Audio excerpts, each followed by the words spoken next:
Shalom. Ada sukacita yang luar biasa malam ini. Amin. Kita percaya kita ada sampai hari ini semuanya berkat anugerah Tuhan. Kita akan mulai ibadah kita saat malam hari ini. Saya undang sama-sama untuk bangkit berdiri. Haleluya Tuhan. Terima kasih Bapa. Kau sungguh baik dalam hidup kami Tuhan. Ajar kami senantiasa untuk tetap cinta dengan Engkau Bapa. Terima kasih Tuhan. Terima kasih Yesus. Terima kasih Yesus.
Inilah pujian dan penyembahan kami di malam ini Tuhan. Biar setiap pujian dan penyembahan kami Bapa menyenangkan hati-Mu Tuhan. Dan kami percaya Yesus, seberapapun kami yang ada saat malam hari ini, itu semua karena kerinduan kami untuk datang menghampiri tahta suci-Mu Bapa. Berkati juga hamba-Mu yang akan kembali melakukan daripada firman-Mu, sehingga firman-Mu yang kembali kami dengar Tuhan jadi rema yang baru dalam kehidupan kami. Segala kuasa yang bukan berasal daripada-Mu Tuhan, yang mengambil alih setiap konsentrasi ibadah kami hancurkan, kami patahkan dalam nama Yesus. Biarlah hanya kuasa-Mu yang mengalir saat malam hari ini ya Bapa. Terima kasih Tuhan, terima kasih Yesus. Kami akan mulai ibadah kami dengan hati bersyukur di dalam berkat nama Allah Bapa. Haleluya, amin. Berikan salam-salam yang lainnya. Segala puji syukur hanya bagi Tuhan.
tidak mengerti setiap rencana Tuhan dalam hidup kita.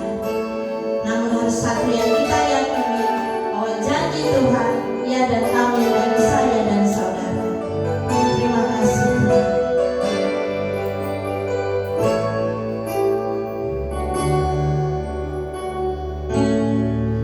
Sering ku tak mengerti jalan-jalan-Mu Tuhan, kami belantara yang gelap.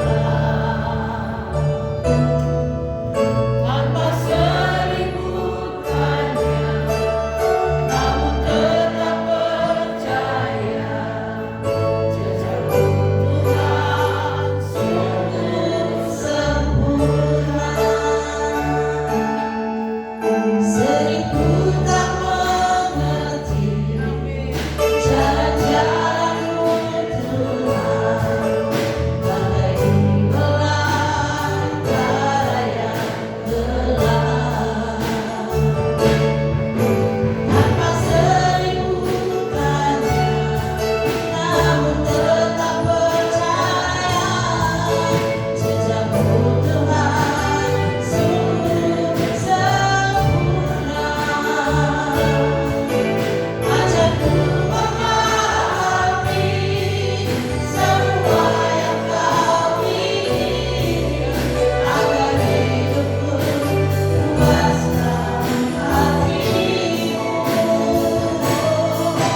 Bagimu aku rela sepenuh hati menghamba, serahkan diri genapi karya-Mu.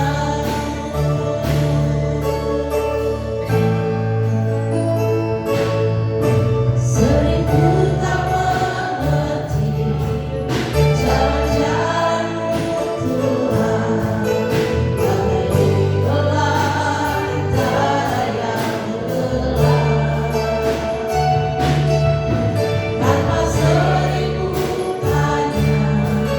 namun tetap percaya, jejak-Mu Tuhan sungguh sempurna. Ajarku memahami semua yang Kau ingin, agar hidupku puaskan hati-Mu. Bagimu aku rela sepenuh hati menghamba, serahkan diri genapi karya-Mu. Ajarku memahami semua yang Kau ingin, agar hidupku puaskan hati-Mu. Bagimu aku rela sepenuh hati menghamba, serahkan diri genapi karya-Mu. Serahkan diri genapi karya-Mu. Serahkan diri genapi karya-Mu.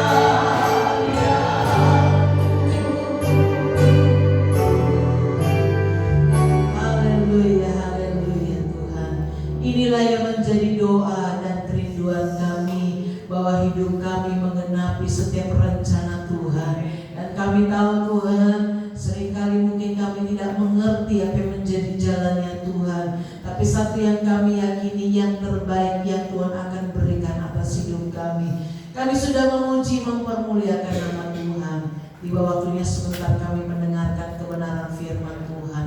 Kami percaya lewat firman Tuhan ada kekuatan yang baru, ada semangat yang baru, bahkan ada pemulihan yang Tuhan akan kerjakan atas hidup kami. Kami tidak izinkan satu kuasa pun di luar daripada Tuhan yang hendak mengganggu setiap konsentrasi ibadah kami. Yang bersatu hati kami tolak, kami patahkan di dalam nama Yesus. Ya roh Allah, roh Tuhan yang memberkati kami. Kami akan duduk diam untuk mendengarkan setiap kebenaran firman Dalam nama Yesus kami berdoa. Haleluya. Amin. Puji Tuhan. Shalom.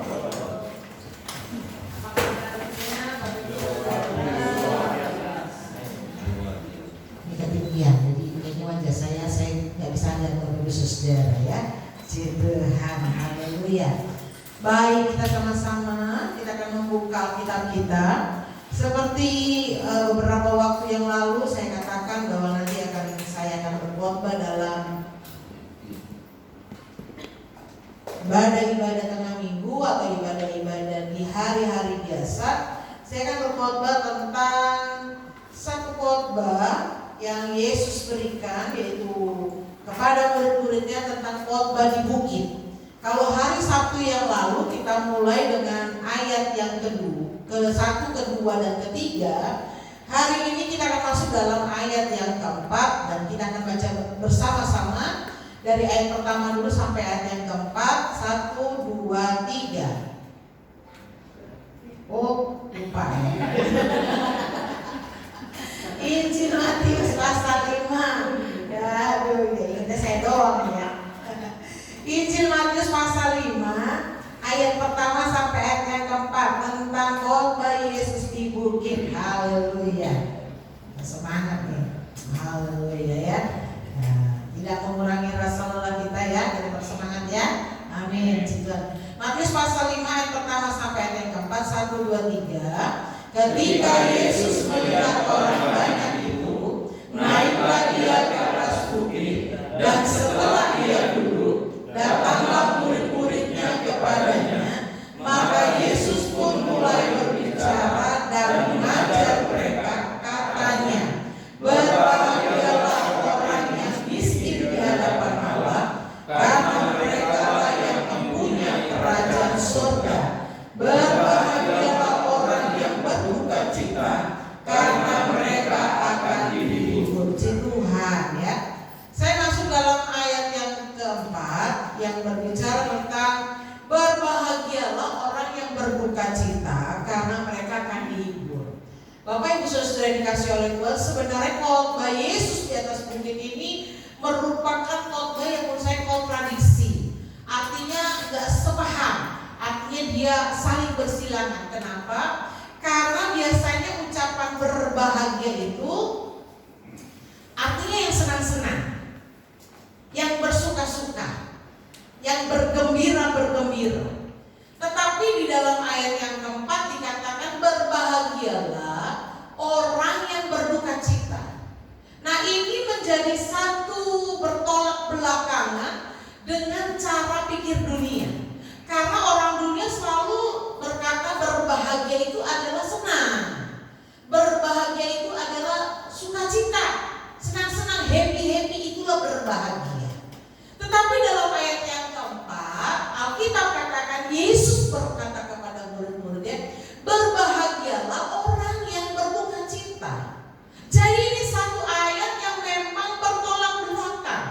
Apalagi dengan cara berpikir dunia. Bagaimana mungkin berbahagia jika itu tentang berduka cita?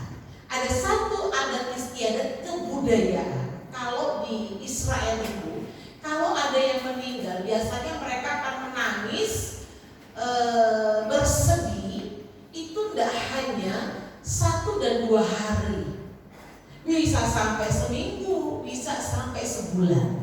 Dan setahu saya ada satu kebudayaan di Indonesia, kalau ada orang yang meninggal, itu sampai dia harus menangis terus-menerus, sampai akhirnya berlama-lama, berhari-hari. Kalau keluarga itu nggak sanggup, mereka akan bayar orang. Saya ingat sekali peristiwa beberapa tahun yang lalu di Korea Utara, pemimpin presidennya meninggal, jadi dibuatlah sebuah patung presiden ini. Jadi setiap warga negara Korea, kalau di televisi meliput tentang presiden yang sudah meninggal, mereka harus menangis. Tidak boleh tidak menangis, karena kalau mereka tidak menangis, mereka akan ditangkap, mereka akan dipukuli, bahkan dimasukkan di dalam penjara. Nah, ini dunia, cara berpikir dunia. Kalau berduka cita itu artinya dia harus bersedih, dia harus menangis. Tetapi Alkitab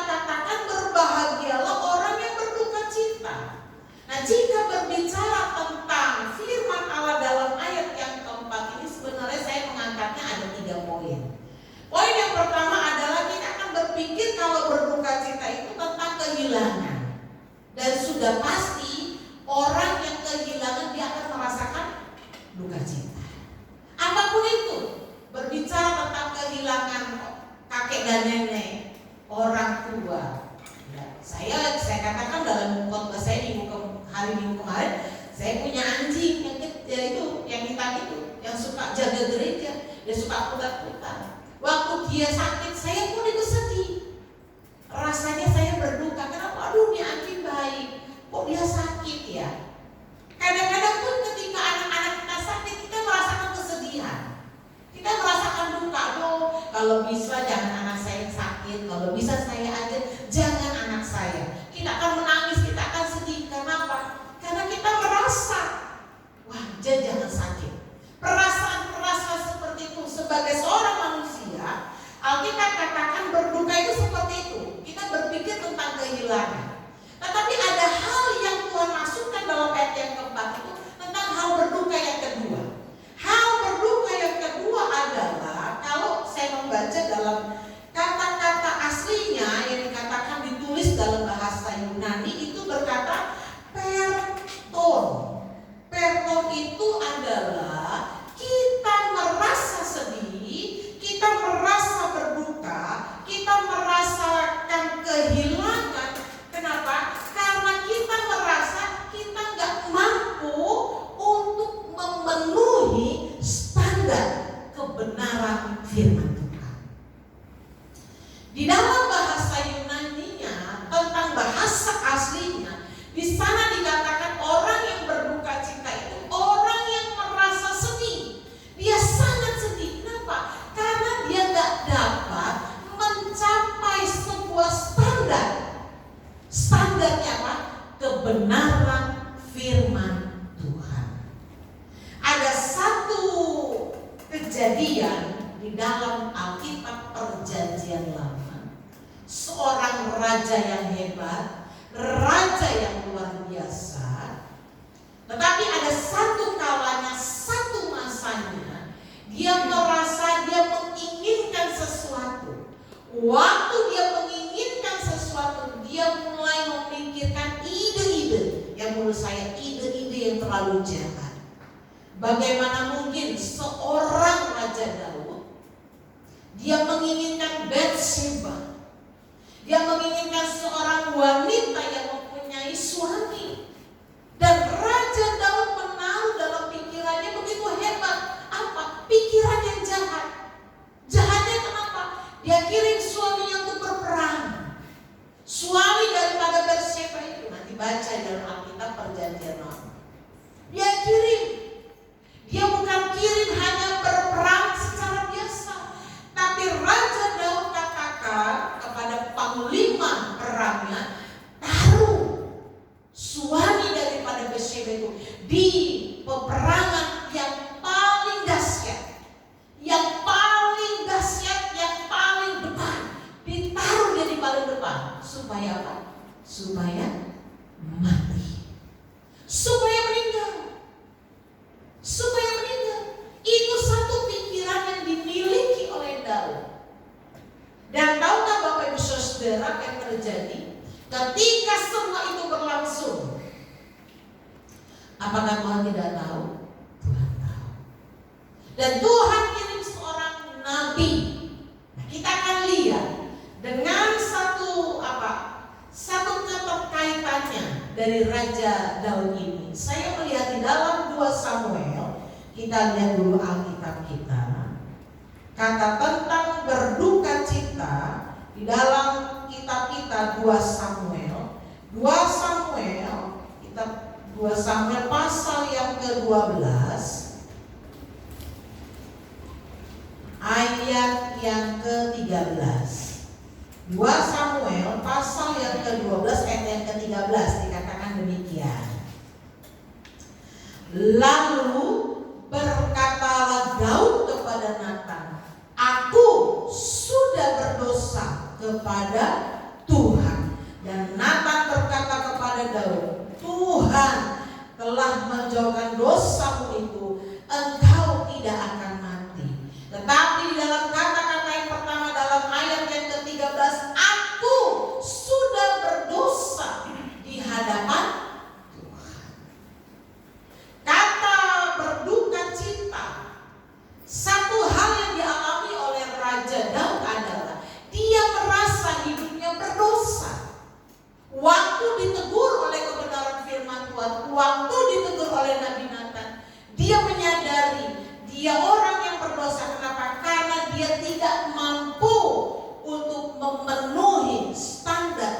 kebenaran Allah. Ada banyak dari kita waktu kita berdosa rasanya biasa-biasa aja. Kita seringkali berbohong, tapi kita rasa biasa aja. Jangan-jangan kita gak merasakan satu duka cita waktu kita berdosa. Waktu mungkin kita membuat satu ide yang jahat kepada orang lain. Kita punya ide-ide, tapi idenya apa? Bukan ide yang baik, ide yang jahat.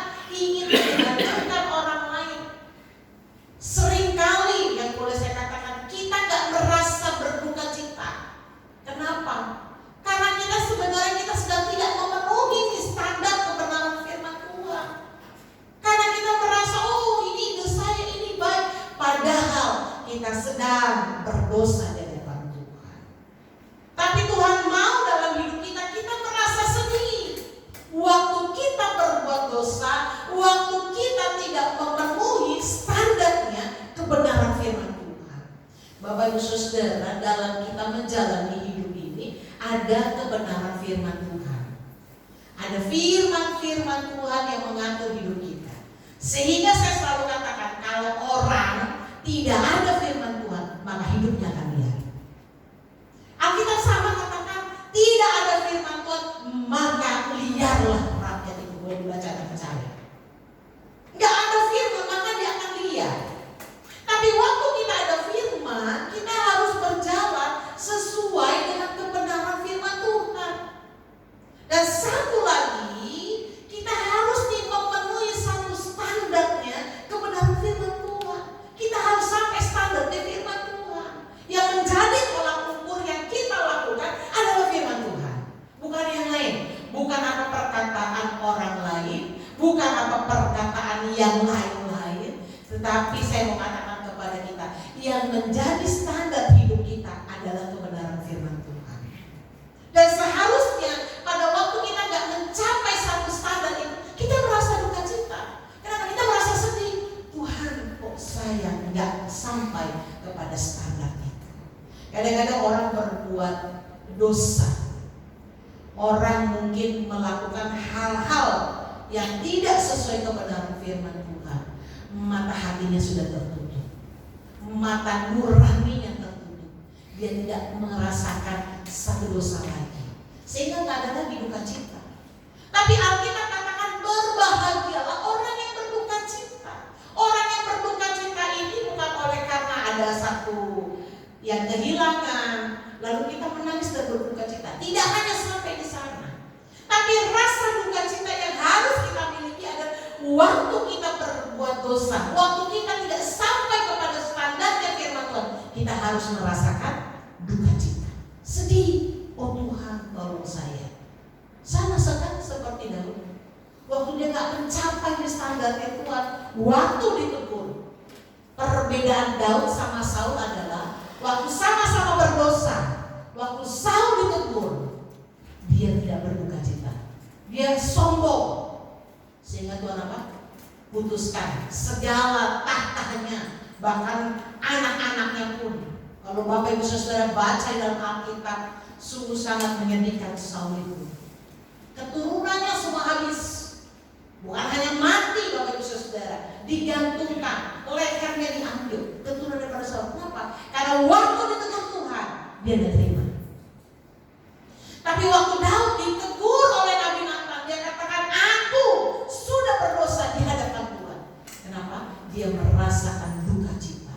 Kenapa saya tidak sampai memenuhi standar Tuhan? Ini menjadi penting bagi kita sekalian Bapak Ibu Saudara. Banyak orang hari ini mata hatinya, nuraninya sudah tertutup. Sehingga waktu ada dosa yang kita lakukan, kita gak sedih. Kita malah bersuka cita mungkin. Tapi malam hari ini kita belajar, Alkitab katakan berbahagialah orang yang berduka cita. Artinya apa? Waktu kita gak mencapai satu standar, kita merasakan kesedihan.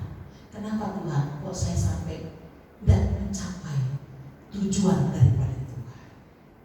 Yang kedua, yang ketiga adalah kata berduka cita ini adalah kita merasa sedih karena dosa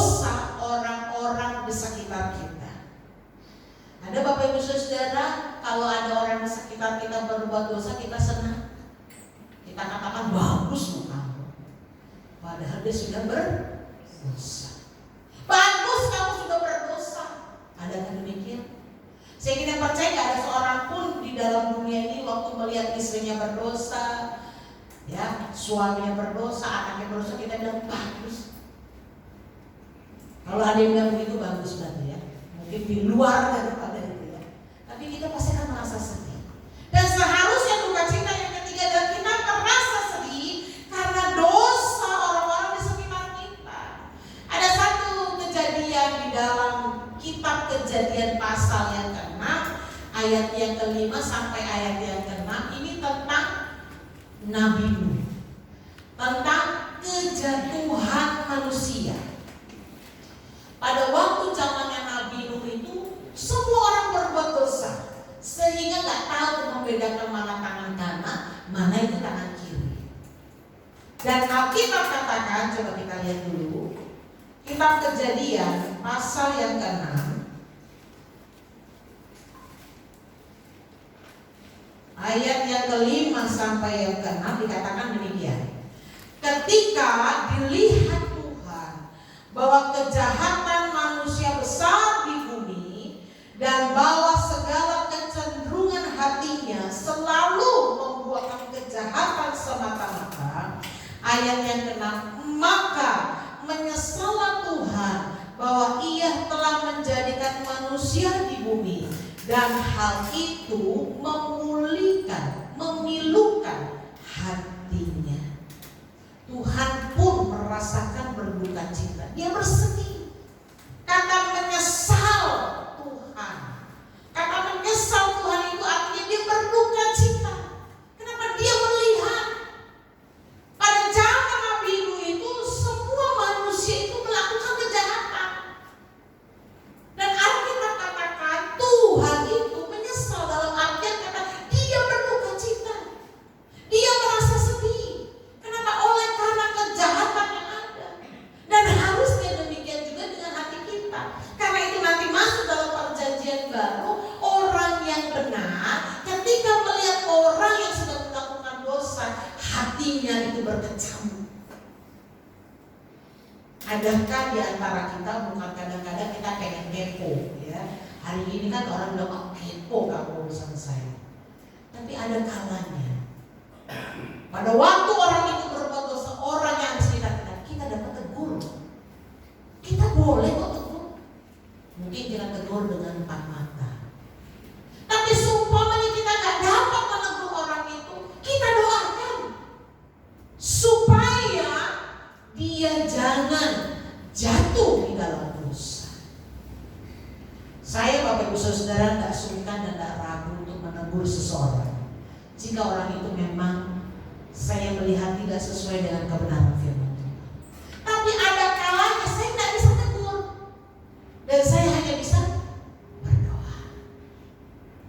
Nah harusnya kita merasa sedih, kita merasa duka cita sama seperti yang Tuhan alami. Waktu orang-orang yang di sekitar kita melakukan dosa, kita sedih. Kita sedih mungkin melihat istri kita sedih melihat suami kita sedih melihat anak-anak kita. Dan kita punya tugas untuk bersedih, bukan bersenang waktu mereka jatuh dalam dosa. Oh yang penting banyak uang, yang penting uangnya banyak, tidak. Tuhan tuntut kita yang tahu firman Tuhan. Kita harus sedih, kita harus merasa berduka cita untuk mereka, orang-orang yang kita kasih, kita sayangi. Satu ayat di dalam perjanjian baru yang tadi saya sudah katakan, 2 Petrus pasal 2 sebagai ayat saya yang terakhir dikatakan demikian. Orang yang benar itu waktu melihat orang-orang di sekitarnya melakukan setiap perbuatan dosa, dia akan merasa berduka cita. Di dalam kitab 2 Petrus pasal yang kedua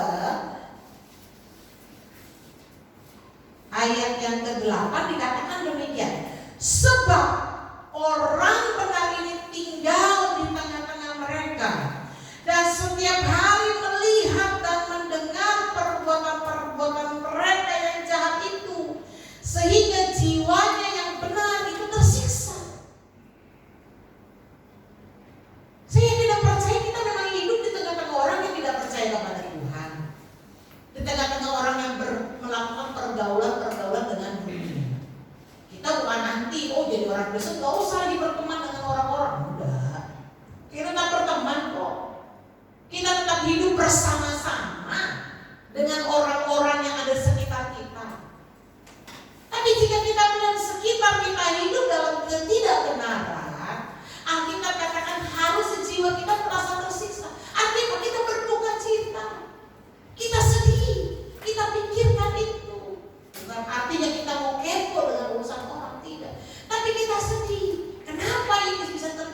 kita perlu mendoakan. Kita perlu mendoakan. Kita perlu berduka cita melihat orang-orang yang demikian, Bapak Ibu Saudara. Jangan kita senang dengan kejahatan yang dilakukan dengan orang-orang di sekitar kita. Harusnya kita bersedih. Kenapa ini bisa terjadi? Dan harusnya dikatakan seperti Alkitab, jiwa yang benar itu tersiksa. Kenapa? Karena melihat segala perbuatan yang tidak baik. Kalau ada orang yang melakukan dosa dan kita senang, saya ingin bertanya kepada orang itu. Harusnya kita merasa berduka. Harusnya kita merasa sedih. Kenapa orang itu nggak mampu mencapai standar kebenaran firman Tuhan? Dan harusnya kita berduka cita. Dan satu menjadi janjinya Tuhan, berbahagialah orang yang berduka cita karena mereka akan dihiburkan. Ini janji Tuhan. Mereka akan dihiburkan. Dalam bahasa aslinya dikatakan parakletesontai. Para sama seperti dengan, saya lihat catatan saya dulu, parakletesontai yang artinya sama juga dengan parakletos, penolong dia itu. Yang artinya adalah bahwa waktu kita dihiburkan dalam firman Tuhan. Ada pertolongan dari Tuhan. Kalau Bapak Ibu Saudara berduka cita karena dosa yang kita lakukan, karena keadaan orang-orang di sekitar kita berbuat jahat yang tidak sesuai dengan kebenaran firman Tuhan, waktu Anda berduka cita, Alkitab katakan engkau akan dihiburkan dalam artian kata parakletos atau parakletesontai, artinya dihiburkan dalam firman Tuhan. Dia akan memberikan pertolongan. Saya sudah katakan pada waktu hari ini, ada pertolongan yang Tuhan akan kerjakan dalam hidup kita lewat apa? Doa pasti. Doa itu pasti. Waktu kita berdoa kepada Tuhan, Tuhan akan berikan penghiburan. Parakletos, kita akan dihiburkan. Seperti parakletos, penolong dalam hidup kita. Lewat apa? Kebenaran firman Tuhan, Bapak Ibu Saudara. Jadi Anda harus dekat dengan Tuhan.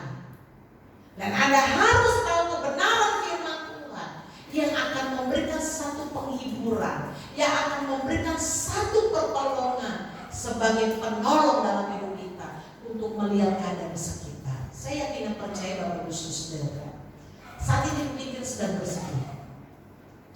Dalam artian kata, kenapa Tuhan saya nggak sampai pada standarnya kebenaran firman Tuhan?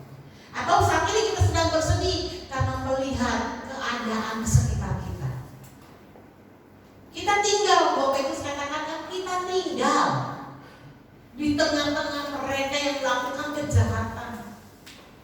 Dan orang yang benar itu pasti jiwanya akan tersiksa. Kenapa? Karena dia lihat satu ketidakbenaran yang gak sesuai dengan kebenaran firman Tuhan.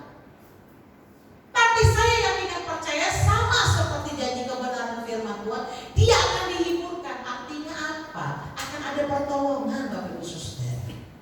Akan ada pertolongan, akan ada penghiburan lewat firman Tuhan. Pertolongan lewat doa yang kita naikkan kepada Tuhan. Saya yakin dan percaya Bapak Ibu Saudara, tidak ada siapapun yang dapat merubah hati.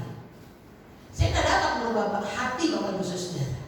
Tapi yang mampu dan yang sanggup adalah Tuhan itu sendiri akan mengubahkan hati Bapak Ibu Saudara.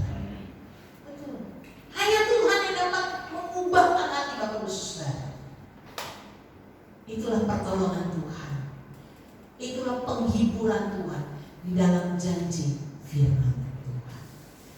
Malam hari ini firman Tuhan tidak panjang yang saya sampaikan. Tapi saya yakin dan percaya, waktu kita melihat keadaan sekitar kita yang menyedihkan, kita perlu berduka cita. Yang tidak sesuai dengan kebenaran firman Tuhan, kita perlu berduka cita. Bukan kita senang, tapi kita merasa sedih, kita merasa berduka.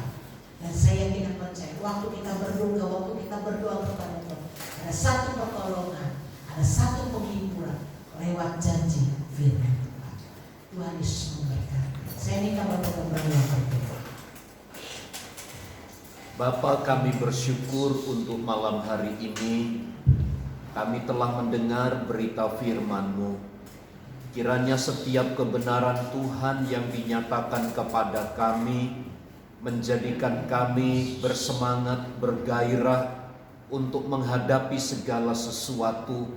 Meskipun kami harus mengalami duka cita, meskipun kami harus mengalami satu kesedihan oleh karena kebenaran, oleh karena dosa yang ada di sekitar kami. Tetapi kami percaya Roh Kudus akan memberikan pertolongan dan penghiburan. Dan penghiburan dari Tuhan itu sempurna adanya.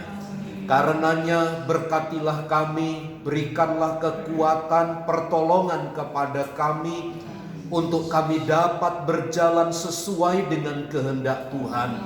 Sekiranya mungkin kelemahan dan kekurangan menjadi penghambat, tetapi Tuhan yang akan memampukan kami untuk kami berjalan melampaui segala keterbatasan kami. Berkati kami dengan kekayaan dan kemuliaan Tuhan. Di dalam nama Yesus kami berdoa. Amin.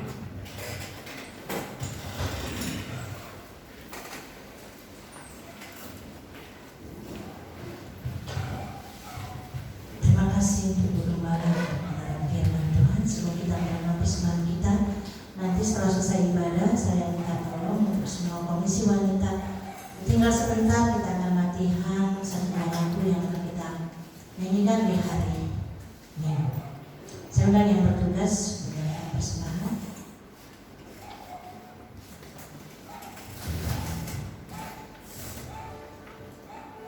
Kita kembali bersatu dalam doa.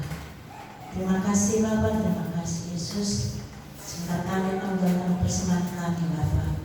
Berkati setiap persembahan yang kami berikan pada saat malam hari ini Tuhan. Maka Engkau memberkati setiap usaha dan pekerjaan yang dikerjakan umat-Mu di tempat ini ya Bapa. Terima kasih Tuhan, kami jalankan persembahan ini dengan hati bersyukur dalam berkat nama Allah Bapa. Haleluya. Amin.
Baik, besok jam 7 ada doa malam di tempat ini.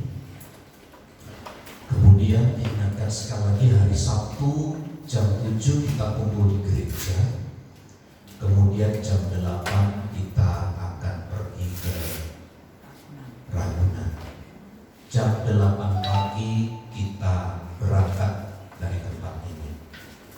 Dimohon jangan sampai lewat jam 8 ya. Pokoknya dapat dipastikan jam 8 sudah tidak ada di tempat ini. Jadi kalau Bapak Ibu ketinggalan, bisa kontak mungkin rekan-rekan kita yang membawa kendaraan pribadi. Siapa tahu ada 1-2 orang yang masih bisa masuk. Bisa melalui Bu Edi, Pak Husin, kemudian Pak Yu Dumai, Pasemanjuntak, ada 6 atau 7 mobil yang pribadi nanti jalan juga. Tapi yang pakai bus saya pastikan jam 8 kita sudah tidak ada di tempat ini, sudah jalan semua ya. Jadi mohon pengertiannya supaya kita semua berjalan dengan baik ya. Tuhan Yesus memberkati. Mari kita berdiri, kita akhiri ibadah kita di dalam Tuhan. Bapa, kami bersyukur untuk malam hari ini. Pujian, penyembahan, berita firman Allah yang telah kami dengar ini menjadi satu kekuatan tersendiri bagi kami. Untuk kami dapat terus meningkatkan kualitas keimanan kami kepada Tuhan. Terlebih ketika kami menghadapi kesulitan, menghadapi tantangan kehidupan, kami akan tetap eksis, tetap bertahan, sebab ada penghiburan dari Tuhan yang dinyatakan kepada kami. Berkatilah rumah tangga keluarga kami, berkati usaha pekerjaan kami, berkati apa yang kami buat dengan tangan kami, sehingga Kristus selalu dipermuliakan di dalam seluruh kehidupan kami. Ibadah-ibadah kami selanjutnya Tuhan yang memberkati. Di dalam dan demi nama Yesus kami berdoa. Mari saudaraku, angkat tanganmu, arahkanlah pandangan hatimu kepada Tuhan dan terimalah berkat Tuhan. Tuhan memberkati dan melindungi engkau. Tuhan menyinari engkau dengan wajah-Nya dan memberi engkau kasih karunia. Tuhan menghadapkan wajah-Nya kepadamu dan memberi engkau damai sejahtera. Kiranya kasih karunia Tuhan Yesus Kristus dan kasih Allah serta persekutuan Roh Kudus menyertai kita sekalian saat ini dan sampai selama-lamanya. Kami terima segala berkat Tuhan di dalam nama Tuhan Yesus Kristus. Kita semua yang percaya dan diberkati bersama katakan amin. Tuhan